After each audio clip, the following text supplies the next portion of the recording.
The one long shore of the sedge makes continuous whispers which swell as huge breath, in the open watery looseness where each breeze catches like a rumour and makes their heads nod, turn and murmur. We had the intention to commission a new piece of work, a choral work, that would be able to give lots of local people a chance to sing and take part in the project. We approached Karen Wimhurst to do this piece. She had this understanding of water and of that journey that rivers make through a landscape and how that changes the landscape and the flora and the fauna and the people that live and work around it. And when afield of them you could lose yourself, and when afield of them you can thatch a roof, and when afield of them a sea of angels' heads. Well, we wanted to find somebody who had a feeling for this particular area and ideally had got long-term connections with it. She has created a set of very beautiful poems that capture really the essence of much of this landscape. These little villages, shoulder to shoulder, shiver with every hint of air, fetch and carrying this week's wind, hurrying whilst going nowhere, shielding the river in dense ranks, seasoning the stop. Some of the images have a great clarity and also simplicity, so they kind of bounce off the page in a way which you know can be sung because they're simple words, but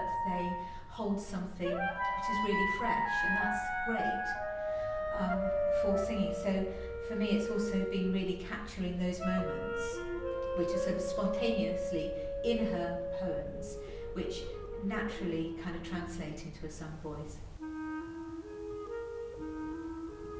Cara and I would talk about the parameters of a choir, and I guess because we have worked together before, we're likely to know between us what's realistic in terms of the time frame and the people we're going to have to sing with and the resources we've got in terms of soloists and etc., and whether we're going to work with an instrumentalist. So we have to make all those decisions kind of in advance really, and then that informs also what's composed. The music arrives and I got it on my computer, so I got it in an email, the scores and then these kind of MIDI files, so I get to hear a kind of synthesised version, and I think it's testament to Karen's music that even those things, which sound like little kind of toy Casios, you can still get the sense that this is beautiful music. And when afield of them you could lose yourself, and when afield of them you can thatch a roof, and when afield of them a sea of angels' heads.